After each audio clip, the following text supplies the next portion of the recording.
Hi everyone, and welcome to this week's video on religious trauma. I'm Angel DeSantis. Thank you for being here with me. This video is in response to a question that I got asking me to address hypervigilance after growing up in the religious community, and so I have a really great article which I will link below, and I wanted to kind of give my take on it. I do want to remind everybody that I am not a mental health professional. This is simply my lived experience of how the damage got into my brain and my body and how I worked out the damage from my brain and my body. And that's really all that I can share is my personal lived experience in the hopes that maybe something in there resonates with you wherever you are on your journey right now, whether it's the damage part or the healing part. And if you're here, then I know that you are in the process of healing and walking yourself out and guiding yourself to a better, healthier mental place. So congratulations and thank you for being here. I have a little bit of construction next door, which is going on right now. I think I might be able to edit it out in post, but if not and you hear a buzzing, that's what that is. But I wanted to start with what hypervigilance is and where it comes from, because I think growing up in the religious community, a lot of us now have hypervigilance. And I want to just talk about what that is. This article that I will link as well is really important. I also will look down at my computer. And I just want to talk about what it is. So hypervigilance generally is a symptom of PTSD or C-PTSD. And I want to talk about PTSD versus C-PTSD for a second. So PTSD, post-traumatic stress syndrome, is generally what happens to you in your mind and your body after a traumatic event. And the difference between PTSD and C-PTSD is with PTSD, there's generally a sense of self, there's who you are, and then who you are goes through a traumatic event. And then in your recovery and trying to recover from the traumatic event, there is still a you that you are trying to get back to. There is still, you remember before the event, I felt happy, or before the event, I thought this way, or my outlook on the world was different. And that is kind of, you have a before and after with a traumatic event. And with C-PTSD or complex PTSD, there is no you. There's no you before, there's no you after, and it feels like there's nothing there. You don't know what you were like before the event, because the whole thing is the event. Your whole life is the PTSD, your whole life is the trauma. And so for me, in a lot of the recovery stuff that I was looking at when I was trying to heal from religious trauma, a lot of it was like, who were you when you were younger? Who did you want to be? Remember what you wanted to be when you grew up? And I didn't have any of that. I wanted to be alive when I grew up. And so remembering, like, what were your hopes and dreams? Like, none. Everything, who were your favorite teachers in school? What were your favorite subjects? Like, when did you feel joy? And it was like, yeah, never. So with C-PTSD or complex PTSD, there is no sense of self. There's nowhere that you can try and get back to. And actually your personality is one big string of like survival mechanisms. So you don't really have a personality per se. And for me, growing up in a cult, I had cult personality. So my personality was going along with whatever the cult said to do. Otherwise I would get beaten. So there was no sense of self. And a lot of times when you come out from something like really abusive religion and you look back and you try and find your personality, sometimes that's gone. And you realize you kind of have none. And somebody asks you, what do you like? And you say, I don't know, what do you like? And it's not because you care what the other person likes, it's because you don't want to get in trouble. And if you grew up in an abusive environment, not just a religiously abusive environment, but in any abusive environment, you will always be trying to gauge the other person's reaction so that you can answer correctly, so that you will be continued to be allowed to exist in their presence without any sort of threat of isolation or violence. So that's the main difference between C-PTSD and PTSD. Is PTSD, there's generally a sense of self with a traumatic event, and with C-PTSD, there is no sense of self, and it's very complex.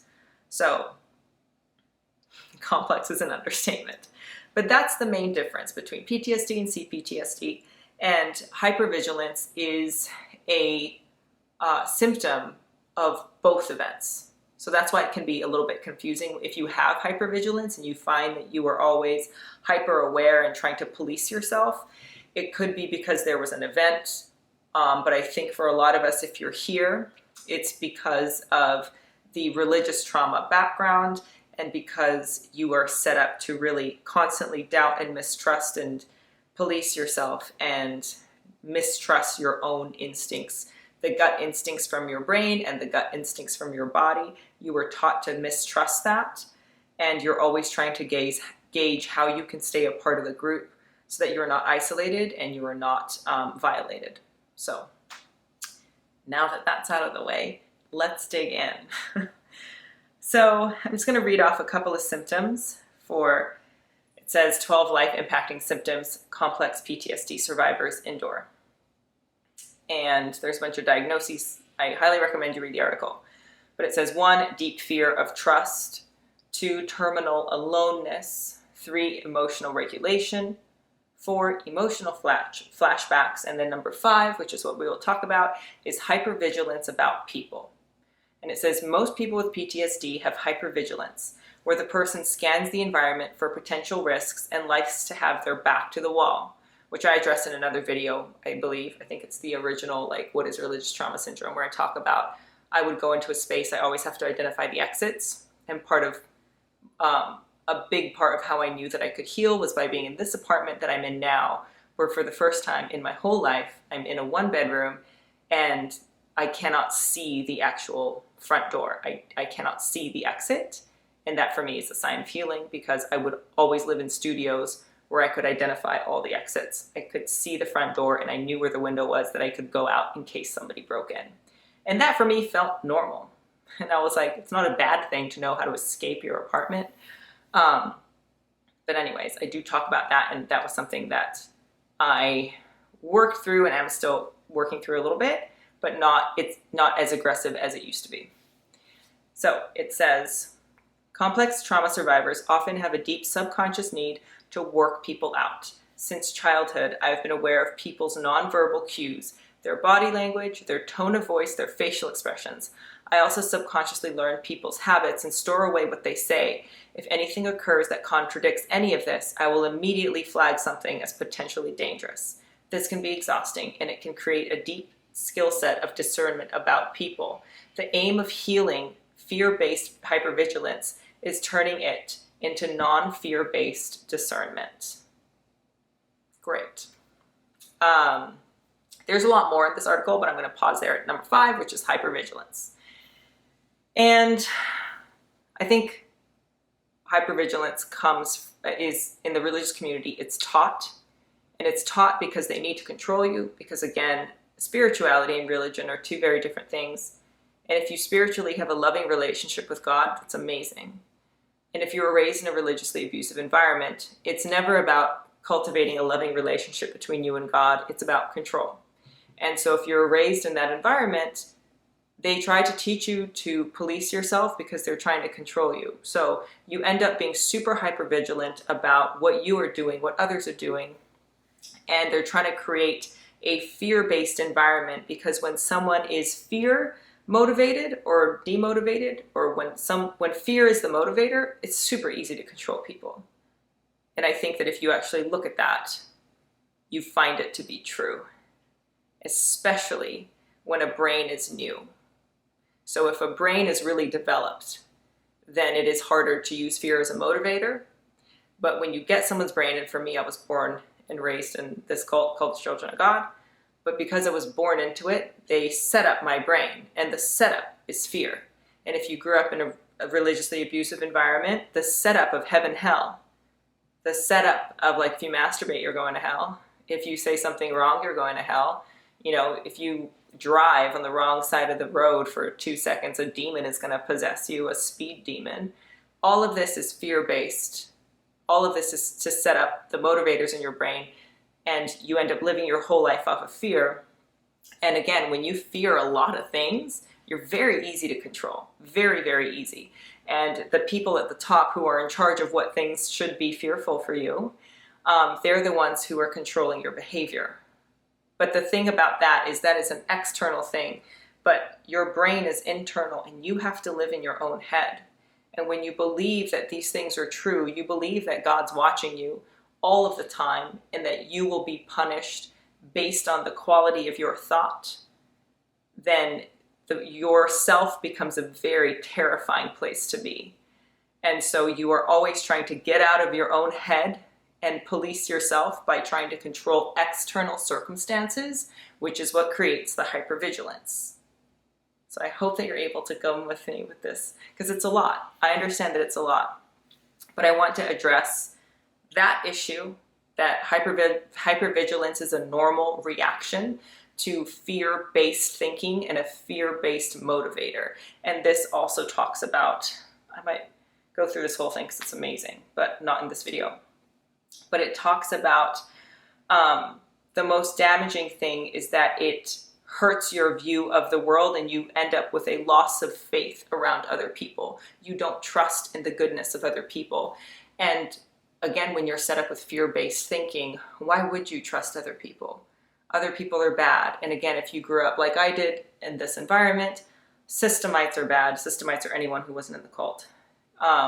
Anyone who doesn't believe in God is evil. So most of the world is bad because most of the world didn't believe our brand of Christianity. And that's just a really sad way to view the world. And you end up living much less of a life that's so fearful. And you end up not achieving the dreams that you want, because why do you have your dreams? Isn't that selfish? You end up being very, very fearful, not just of the people around you, but of your actual like physical safety. Even the room that you're in, you could be surrounded by family members who in theory you're supposed to trust, but you can be in a room with your family and still be incredibly hypervigilant and worried about the smallest thing going wrong. And then that creates so much anxiety, which is a whole other thing. And then extreme anxiety can lead to like psychosis. And I Googled this, which is again, how you know I'm not a mental health professional, because I'm on Google.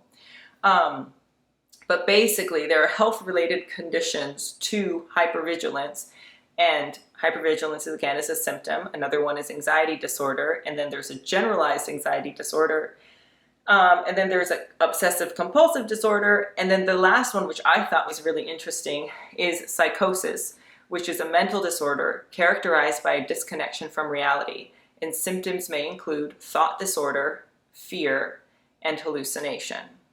And if you grew up with spiritual warfare,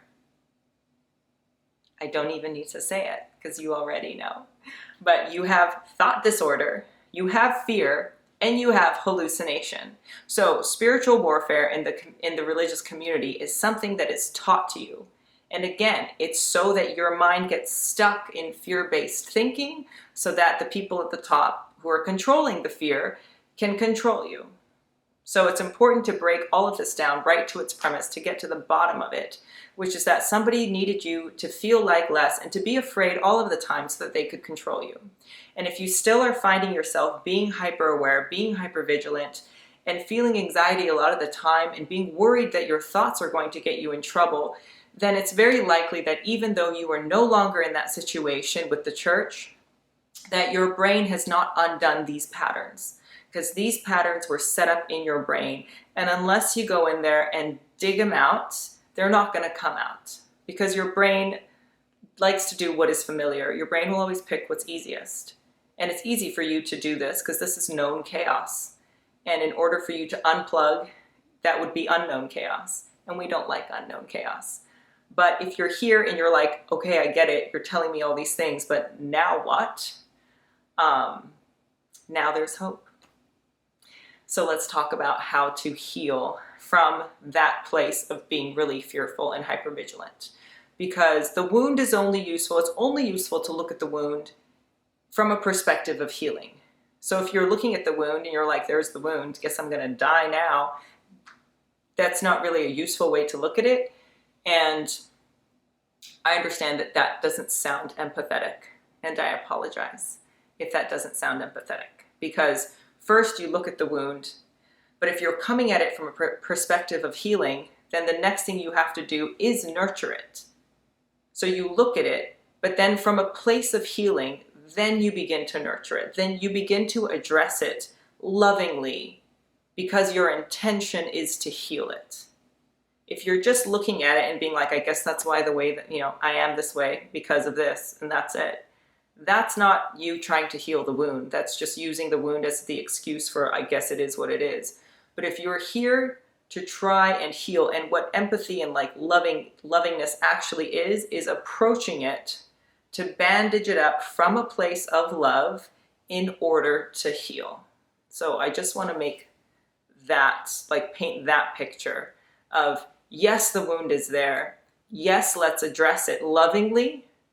But the way to do that is to look at it and bandage it up and address it in order for it to heal.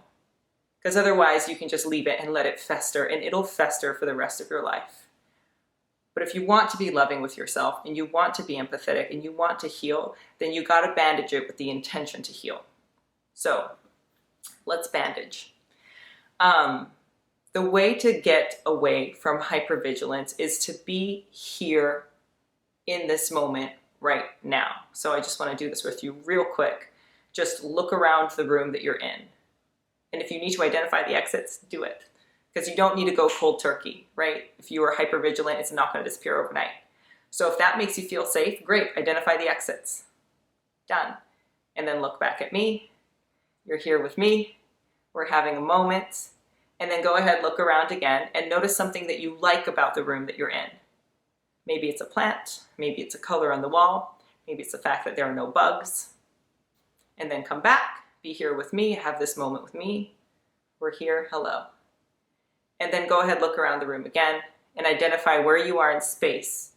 Are you inside a room? Are you inside of a house? Can you kind of visualize that little bubble right there? So you have yourself, you have the room, you have maybe the house, maybe the street. Do you feel safe right there? And if so, okay, and then we're done. We're done with the exercise. But come back here, and then with me in this moment, allow yourself to feel safe. Your body is safe. The room that you're in is safe. The house that you're in is safe. The street is safe. That's it. And then you just need to acknowledge that. And it starts with these moments, these small little containers of, my brain is safe and my body is safe. That's it. And that's it, and that's enough. And for me, I started healing when I started going to the yoga room, because I knew that I was around other people and no one was allowed to bother me during my yoga practice. And if they did, I could be like, don't bother me. We're in practice, don't speak to me. So creating spaces for yourself that feel safe. And for me, I didn't even feel safe in nature. Now I do. But before, I would go into the woods and be like, Ted Bundy is probably waiting for me. Like, I understand that he's dead, but he's probably here. So giving yourself these little moments of safety, of just identifying that you feel safe now, and like maybe touching yourself and just taking a breath and reminding yourself that you're safe in your body. And then over time, you're able to sort of drag that out. But that involves a lot of things. That involves understanding the voices in your head that are fearful and aggressive. Those are set up to keep you really fearful with fear-based thinking. And you are allowed to evolve past that without punishment. And I just want to say that, because if you've never heard that, you might really want to get to the healing, you might really want to evolve, but you think that if you do, there is punishment involved, and there is no punishment involved. When you heal, when you wrap up the wound in order for it to heal, what happens is healing. That's it. So, I'm going to end this here because I know this is a lot. But I hope that this is helpful. And again, understand that it is not your fault because you didn't set up your brain this way. So you didn't create this wound, but you do have the responsibility and the opportunity and gift to heal it. And the ability to heal yourself is incredible, and you do have it. So you have the wound, you have the symptom, you have the hypervigilance, but you also can identify that you're safe right now. And that's the beginning of the healing. So start to gift yourself the feeling of safety in your body and in your mind. And the feeling of safety in your mind comes from being able to root out those aggressive fear-based thoughts. Catch them when they run through your mind. Remind them that They are not yours, so they shouldn't be here. You can thank them and ask them to leave.